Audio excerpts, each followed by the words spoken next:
Bonjour petits et grands lecteurs, on se retrouve aujourd'hui pour un petit vlog lecture qui va sûrement se passer dans cette zone où la chaleur est présente, ce qui n'est pas partout. Partie des gens qui vivent dans des habitats où on chauffe au bois, comme dans le temps. Voilà, c'est un peu mon côté mamie qui ressort. Aujourd'hui, je vais parler de pas n'importe quel livre.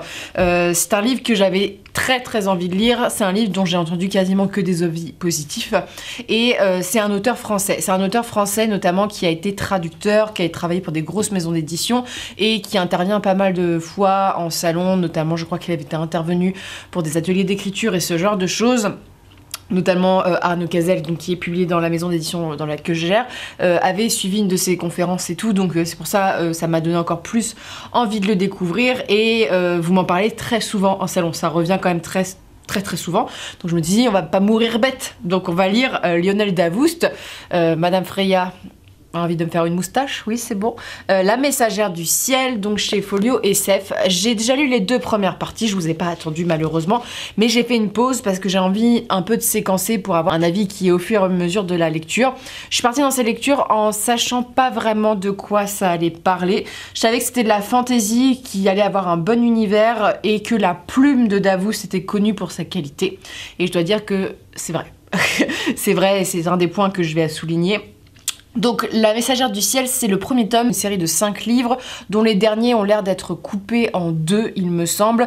Je vais me les procurer exclusivement dans ce format poche, notamment parce que je suis pas du tout fan des travaux de couverture qui a été fait chez Critique. Donc Critique, c'est une maison d'édition qui se situe en Bretagne, je ne sais plus quelle, c'est Rennes je crois il me semble. Et je préfère le travail un peu plus fantaisie adulte de celui-ci. Donc La messagère du ciel, c'est une histoire à multiples points de vue, donc typiquement le genre d'histoire à la Game of Thrones, où on va suivre des personnages qui évoluent dans un monde qui visiblement ne se porte pas très bien. Un monde qui a suivi un grand bouleversement, c'est-à-dire qu'il y a eu un empire qui s'est effondré, et en parallèle les animaux, ils se transforment en créatures qui sont un peu flippantes et dangereuses, et on a un système féodal basé sur une religion très anti-femme qui prêche la haine, on va dire, qui est mise en place, donc pas une époque très glorieuse. Voilà, et on va suivre un personnage essentiel. Pour moi, c'est le personnage essentiel de l'histoire. Là où j'en suis dans l'histoire, on commence à voir un peu les complots politiques, mais le point de vue qui en ressort, c'est le point de vue de Mériane, qui, à mon sens, est un très bon personnage. Mériane, c'est une jeune femme, on va dire, dans le récit, qui a subi une adolescence un peu compliquée. Elle a été jugée comme étant une sorcière. On a tué la personne qui l'a protégée, et elle vit un peu en paria dans la forêt, et elle vit comme ça depuis des années, jusqu'au jour où il y a un religieux, une sorte de croisé, c'est-à-dire que c'est un prêtre mais qui sait se battre, qui vient toquer à sa porte et qui lui laisse pas le choix de l'accompagner dans une chasse, c'est-à-dire que ils doivent traquer un seigneur qui s'est transformé en une créature un peu particulière. Je vais pas vous en dire plus sur l'univers pour vous laisser découvrir parce que c'est une des qualités du texte pour l'instant. Et on va suivre donc ce petit bout de femme qui a pas du tout envie d'être là, avec ce mec qui la traite super mal, qui est en mode bon les sorcières on les brûle, t'es une femme, tu fermes ta gueule quoi. C'est un peu ça. Et c'est assez réjouissant de voir que ce personnage féminin prend plus en plus de consistance et que sa rencontre avec cet homme va totalement changer sa vie, voilà, avec quelque chose que je peux pas vous dire mais qui est pour moi l'essentiel, et à un moment je vais peut-être devoir en parler parce que à mon sens il y a une histoire de possession dans le texte qui est très bien faite et qui me rappelle un peu les figures à la Jeanne d'Arc. C'est pour ça que je pense que ça me parle en tant que normande de cœur. Donc lu les 325 premières pages qui correspondent donc aux on va dire 2 premières parties. Je crois qu'il y en a 5 ou 4. Je vais lire à peu près les 2 suivants. Je vais essayer de couper en 3 le texte au niveau des pages. Pour l'instant, je suis assez conquise. Et en même temps, on va peut-être aborder les trucs qui me convaincaient moins dès le début. C'est qu'on a plusieurs points de vue un peu nébuleux au début.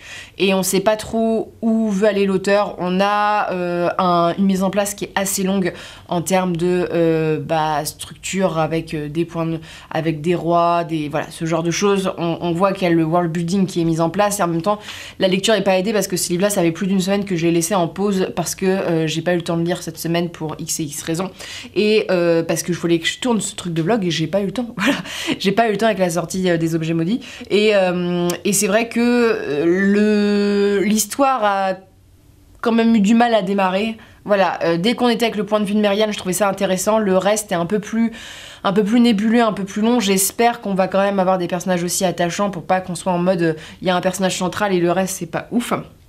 C'est un peu le seul point pour l'instant que j'ai à souligner parce que pour l'instant je lis une très très bonne histoire. Il y a beaucoup de choses où on sait pas. Il y a des espèces d'interludes avec des créatures qui parlent.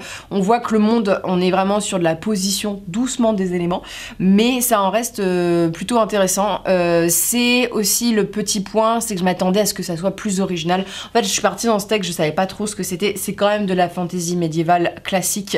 Je pensais plus m'attendre à un truc à la Sanderson. Pour l'instant, c'est pas le cas. C'est-à-dire que il y a pas un système de magie qui m'étonne plus que ça, le système on va dire géopolitique, c'est un peu classique, mais je dois dire qu'il y a des créatures dans le texte qui sont un peu sympas. Il y a le combat de Merian avec une créature au début du texte qui est super chouette. Il y a un truc un peu j'allais dire à la Marvel où j'ai pas envie de vous spoiler, mais c'est comme si on était dans des dimensions un peu, moi je l'ai un peu vu comme ça, c'est-à-dire que il y a vraiment beaucoup d'introspection dans le texte, voilà, avec Merian et les choses voilà qui lui tournent autour. Bref, ça c'est plutôt positif mais pas révolutionnaire pour moi pour l'instant. Après c'est le début hein, pour une intro, voilà, c'est une intro qui est un peu plan-plan sauf le point de vue de Merian. Et je dois souligner la plume, c'est agréable. C'est vraiment pour moi le point fort pour l'instant, c'est que c'est ni trop complexe pour que ça ne soit pas lisible pour un lecteur, on va dire, lambda. Et c'est beau, c'est fleuri au niveau du style, c'est riche, il y a du vocabulaire. Merci mon Dieu, il y a ma machine à laver qui tourne. Voilà. Mais voilà, j'étais contente de voir certains mots dans le texte. Il n'y a pas beaucoup de répétitions. Le style est fluide. Bon, dès qu'on lit en français, déjà de toute manière, je trouve que c'est toujours plus agréable de lire parce que on reconnaît une plume traduite d'une plume qui est endémique, on va dire, à l'auteur. Là, c'est un plaisir de lecture. C'est un plaisir de lecture, je me pose, je me dis qu'est-ce que c'est agréable. Et c'est pas le genre de plume à la Vincent Tassi où c'est très fleuri, où c'est chantant et tout.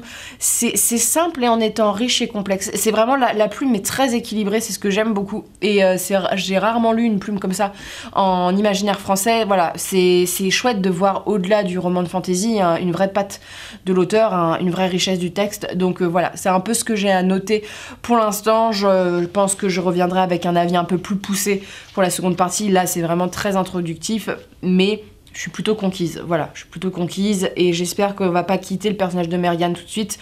J'ai l'impression que c'est un peu le personnage central de la saga, notamment sur les couvertures, mais il y a un côté titanesque, il y a un côté médiéval fantasy classique, mais en même temps qui renouvelle un petit peu. Bref, c'est tout dans l'équilibre quoi pour l'instant et c'est vrai que et je n'ai qu'une hâte, c'est de rencontrer d'autres personnages un peu aussi palpitants, voilà, de grandir dans l'histoire. Mais sincèrement, je pense que là, je dirais 320 pages, que ça va être une grosse introduction à l'univers, avec un petit peu de Merian qui s'approprie en fait sa nouvelle vie d'une certaine manière. Voilà, et puis les placements, et je pense qu'à la fin, sincèrement, il va y avoir une grosse révélation. En général, c'est comme ça dans ces textes aussi. Donc voilà, au niveau de la structure narrative, rien de très original, mais ça fait le taf et c'est plutôt bon pour l'instant. Donc pour l'instant, je suis satisfaite. Je reviens pour la petite partie 2 donc de La Messagère du Ciel de Lionel Davoust. Donc cette partie 2, dans le découpage, arrive vers les pages 615. Donc voilà, j'ai lu 2 actes et il me restera à peu près 200 pages. Parce que je compte dès alors de continuer la saga, je suis assez convaincue pour poursuivre, mais il faut dire que cette partie 2, ça a été un peu un creux pour moi, dans le sens que ce qui tourne autour de Merian, en fait, de cette espèce d'entité, de ces miracles, vraiment, de ce personnage qui est assez fort et en même temps qui a pas mal de fragilité, ça pose pas mal de questions au niveau de la religion. Tout ça, je trouve que c'est assez intéressant. On a un autre personnage aussi, assez jeune, qu'on va suivre en fait un peu dans les politiques du royaume, où je suis assez convaincue, mais sinon tout ce qui est politique, c'est très classique. Et je pense que je m'attendais vraiment à un truc un peu plus évolué. Même la mythologie, en fait, ça prend énormément son temps pour se mettre en place. Il n'y a pas forcément énormément d'action, je trouve. J'attends de voir un peu cette dernière partie pour me faire un avis un peu plus complet, parce que je pense que sûrement on va avoir de l'action. Ça peut être vu un peu comme une énorme introduction, en fait, à l'univers. Parlote beaucoup, ça explique un petit peu le monde, mais c'est assez lent, voilà, c'est assez lent, c'est pas forcément extrêmement palpitant, et c'est vrai que cette deuxième partie est assez molle, c'est vraiment pas ce que j'ai préféré. Je l'ai lu en me disant c'est sympa, mais ça me prend pas aux tripes comme ça aurait pu me prendre aux tripes dans d'autres sagas un petit peu équivalentes. Et en même temps, la réflexion autour de l'église est assez intéressante parce que c'est un personnage féminin, va vraiment avoir un rôle dans la religion, et on parle un peu en fait du fait qu'on met au bord en fait les femmes et tout ça. Ça c'est hyper chouette parce que c'est un peu historique, hein. Ça c'est intéressant le côté religieux, mais ça manque un peu de profondeur sur les autres. Je vous reviens avec une partie un peu plus développée pour la troisième, mais donc je reviens vers vous pour la dernière partie de La Messagère du Ciel. J'ai terminé le livre. Cette troisième partie m'a un peu plus plu, notamment du côté un peu plus politique, parce que on commence à avancer un peu dans les choses, les points de vue et tout se rejoignent, il y a des grosses révélations. En fait, ce tome 6, c'est une grosse introduction parce que vu comment est faite la fin, en fait on t'annonce les enjeux des prochains tomes. Le seul truc qui m'a fait un petit peu vriller vers la fin, où je me dis merde, est-ce que ça va pas gâcher mon plaisir de lecture, c'est qu'il y a beaucoup de prophéties qui sont annoncées, et donc j'ai peur qu'on coche les cases en fait de ce qui a été annoncé auparavant. Je pense que l'auteur va au contraire essayer d'un petit peu changer ça, mais on t'annonce en fait ce qui va suivre après, donc t'es en mode j'aimerais bien avoir un peu plus de surprise. Cette troisième partie aussi m'a un peu plus nuancé mon avis sur Marianne, qui est un bon personnage. Voilà, c'est un personnage assez intéressant, mais elle est assez agaçante parce elle évolue quand même assez peu dans ce tome 1. Elle est très dans non, non, non, non, non, puis à un moment elle va faire ok, d'accord, c'est bon, et elle est un peu dans... C'est un peu un personnage, comme je vous dis, à la Jeanne d'Arc, un peu l'élu, et ça peut être un petit peu tapant sur les nerfs. Pour l'instant ça va, mais je nuance un peu mon avis quand même sur le personnage. On a compris que t'étais l'élu, et voilà, elle arrive un peu en figure, je vais dire presque virginale, de j'arrive et je casse le game. Ce tome, en fait, dans la globalité, La Messagère du Ciel, j'ai été quand même assez surprise dans ce de quoi ça parlait et comment ça en parlait, parce que c'est un texte qui se veut quand même assez féministe, et il faut souligner que c'est un homme qui l'écrit, et en fantasy c'est pas forcément ce qu'on trouve le plus, et je tiens à le souligner parce que on a des personnages féminins qui sont assez bien écrits, alors c'est fait avec des gros sabots, mais on a quand même toute une défense en fait de la violence qui est faite contre les femmes, que c'est surtout de la violence qui est faite de l'église par rapport aux femmes. Donc voilà, il y a toute cette question de est-ce qu'une femme peut avoir une empreinte dans l'église, est-ce qu'elle peut être soutenue par cette dernière, et on a plusieurs personnes du clergé qui vont remettre ça en cause. On a un héros qui va être mis en avant, voilà, on a des personnages qui ont été développés, on voit que tout va être lié. C'est une grosse introduction, donc ça souffre des défauts d'une grosse introduction, c'est sa lenteur, on place les choses très facilement pour les lecteurs. C'est pas un livre qui est difficile du tout à lire. On m'avait un peu dit oui, tu vas voir les dieux sauvages, ça demande un petit peu de complexité de lecture, pas du tout. C'est en fait le style il y a certains mots qui peuvent demander un petit peu de recherche pour certains lecteurs, mais en soi l'histoire elle est quand même assez simple, facile à lire, c'est assez agréable. Les points les plus importants en thématique, c'est vraiment la religion, on a vraiment les dieux qui sont développés, on va avoir un grand méchant qui est tracé. Bref, en termes de narration, c'est assez simple, assez compréhensible, assez classique, mais les sujets qui sont abordés, la façon dont c'est fait et le traitement religieux est assez chouette et fait l'intérêt. J'ai déjà acheté la suite et je pense que je vais la lire assez prochainement. Je pense que je vais quand même les enchaîner un petit peu l'année prochaine parce que c'est des récits où tu voudrais pas quand même oublier les éléments. Le world building qui est pourtant assez sympa sur les créatures est pas tellement développé, je pense que ça va être plus progressif au niveau du texte, mais ce tome 1 c'est vraiment sur les guerres de religion et sur les développements de personnages, le passé des personnages, leurs relations, ça vient peu à peu se construire. Ce qui est assez intéressant, c'est que les personnages ne s'apprécient pas tous, ils sont pas tous bons ou mauvais, c'est un peu plus neutre que ça. Un brin d'Erikson dans le sens que les dieux ont quand même une implication envers les hommes et qui manipulent les hommes, et voilà, il y a ce petit côté là si vous avez lu Erikson et que vous aimez bien ce côté-ci. Mais je dois dire qu'en termes de complexité de l'histoire, j'ai pas été déçue, mais on m'avait vendu en fait quelque chose de bien plus complexe et un truc qui me correspondait un peu plus. Je pense que ça va être un peu plus développé, faut le voir vraiment comme une grosse introduction, le juger comme une grosse introduction. C'est un cycle qui va faire 5 tomes, sachant qu'il y a des tomes qui vont être coupés en deux dû à la longueur des textes. Mais c'est assez sympa, c'est français, ça traite de thématiques qui changent, c'est pas sexiste, merci mon Dieu, c'est tellement rare en fantasy, surtout écrit par des hommes, c'est hyper rare d'avoir des auteurs français notamment qui n'ont pas des problèmes avec les femmes dans leurs textes. Voilà, je le souligne, et souvent ça a fait que mes lectures sont d'autant plus appréciables. C'est pour ça notamment que j'adore Stéphane Plateau par exemple, parce que ces personnages féminins sont intéressants et que c'est pas un texte qui visiblement a un problème avec la gente féminine. On a tout un panel de personnages que j'espère voir ici un peu plus développé. J'espère que ça va se complexifier, j'espère que le world building va un peu se diversifier, va se complexifier, va devenir un peu plus intéressant et qu'on va traiter d'autres questions que la religion. J'espère qu'on va pas tourner en rond sur ce sujet-ci, mais c'est une plutôt bonne découverte. C'est pas un coup de cœur, je pensais que ça allait l'être, c'est pas un coup de cœur, mais la plume reste très très agréable, c'est un réel plaisir à lire. C'est super chouette qu'on a des plumes qui soient diversifiées comme ça, qui soient agréables à lire. Le style est très chouette.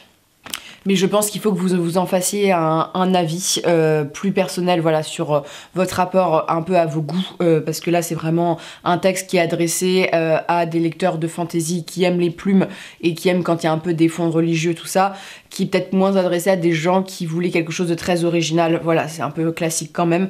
Donc très très hâte de lire la suite, et voilà, ça a été plutôt une très bonne lecture. Et on va continuer de suivre les aventures de Merian. N'hésitez pas à me dire si vous avez lu Les Dieux Sauvages, ce que vous en pensez, même si c'est des pavés, j'aimerais bien avoir vos avis parce que je connais pas tellement de gens qui l'ont présenté sur Booktube. En même temps, je regarde pas tellement Booktube, mais j'aimerais bien avoir vos avis parce que Lionel Davoust, on m'en parle beaucoup en salon et tout, mais je l'ai très peu vu sur les réseaux sociaux. Voilà, donc j'ai un peu envie de découvrir un peu vos avis, de voir vous si la suite, vous êtes déjà plus avancé, si elle vous plaît plus ou moins. Voilà, j'ai très très hâte, et sur ce, je vous souhaite de très bonnes lectures et une très bonne journée.